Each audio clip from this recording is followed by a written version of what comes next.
আজকের ক্লাসে হচ্ছে আমরা রিডিং কম্প্রিহেনশন অর্থাৎ পড়ে বোঝার দক্ষতা এরকম প্রশ্ন সলভ করব। প্রথম প্রশ্নটা আছে কি আমরা দেখতে পাচ্ছি JFT reading comprehension question mock test solving class with Hasif Khan sensei. এটা হচ্ছে সেট 1, আমাদের আরো অনেকগুলো সেট থাকবে আসবে। প্রথমেই প্রশ্ন 1 নম্বর প্রশ্নে কি আছে, জেএফটি রিডিং পার্টের প্রশ্নগুলোতে প্রত্যেকটা রিডিং পার্ট থেকে 2টা প্রশ্ন থাকবে। তো এখানের এই ছবিটা থেকেও রিডিং এর ছবির মাধ্যমেও হচ্ছে রিডিং প্রশ্ন আসতে পারে, এটা থেকে হচ্ছে 2টা প্রশ্ন থাকবে।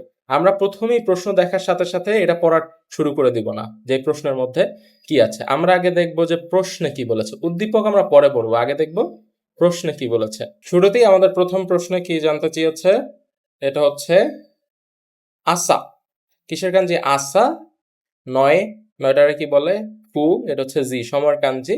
আসা কুজি কারা ইচি জি, এটা হচ্ছে রিউ এর কাঞ্জি। রিউ শীতা তো কি, সকাল 9টা থেকে 1টা পর্যন্ত ব্যবহার করার সময় ইকুরানি নারী মাস্তা, কত টাকা হবে। কখনকার সময় সকাল, আসা কুজি কারা ইচিজি মাদে।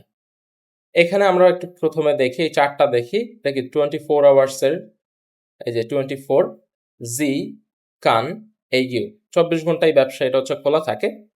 এখানে দেওয়া আছে কি, এখানে দেওয়া আছে হচ্ছে 8টা থেকে 20টা পর্যন্ত, 24 ঘন্টার নিয়মে টাইমগুলো দেওয়া আছে। সকাল 8টা থেকে 20টা অর্থাৎ রাত 8টা পর্যন্ত। 100 ইয়েন পার 20 মিনিটস।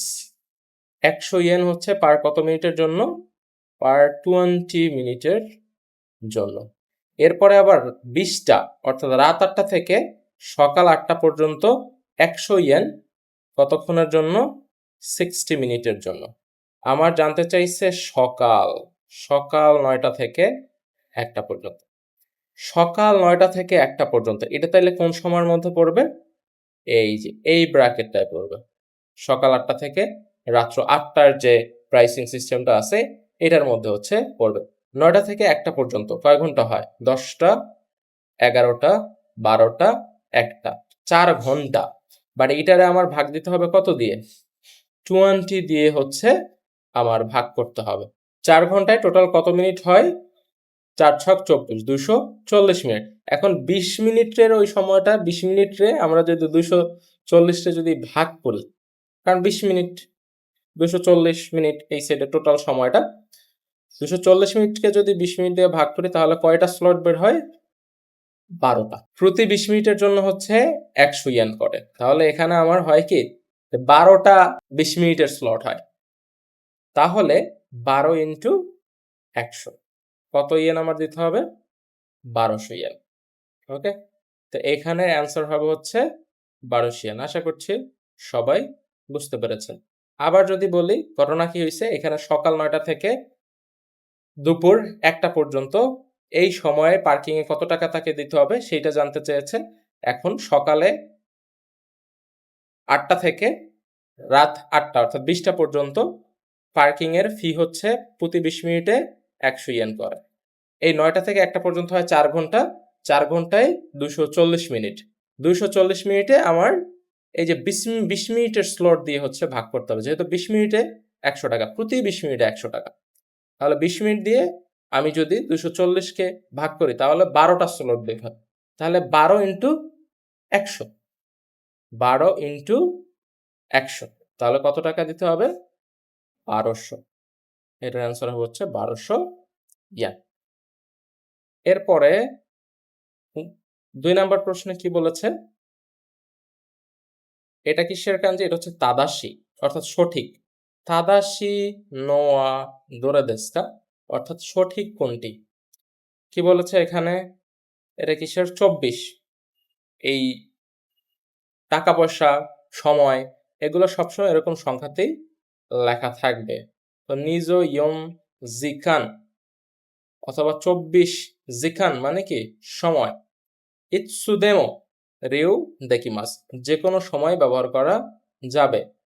এখানে কি বলছে, ইউরুয়া রিউ সুরু কোতোগা দেকিমাসেন, রাতে ব্যবহার করা যাবে না, এই কথা কি সত্য। এখানে তো লেখাই আছে 24 ঘন্টায় ব্যবহার করা যাবে, রাতেও ব্যবহার করা যাবে, দিনেও ব্যবহার করা যাবে। তার মানে এটা তো ভুল, এটা তো হবে না। তারপরে আছে কি ইউরো ইউরি আসানো হোগা ইয়াসুই, রাতের থেকে সকালেরটা সস্তা। এটা আসলে কখনো হওয়ার কথা না। দিনের বেলায় পার্কিং ফিট হচ্ছে বেশি হয়। এখানে আমরা দেখতে পাচ্ছি কি সকাল 8টা থেকে রাত 8টা পর্যন্ত 100 ইয়েন পার 20 মিনিট, আর রাত্র 8টা থেকে সকাল 8টা পর্যন্ত 100 ইয়েন পার 60 মিনিটস। তার মানে সস্তা কখনেরটা? সস্তা আরো আর রাতেরটা, আর এখানে বলছে হচ্ছে সকালেরটা সস্তা। তার মানে কি ভুল বলেছে। তাহলে সঠিক কোনটা? যে 24 ঘন্টাতেই ব্যবহার করা যাবে। এই ছিল হচ্ছে আজকের আমাদের রিডিং পার্ট থেকে প্রশ্ন। রিডিং পার্টের প্রশ্নগুলোই একটু বেশি কঠিনের দিকে হয় জেফটের প্রশ্নগুলো।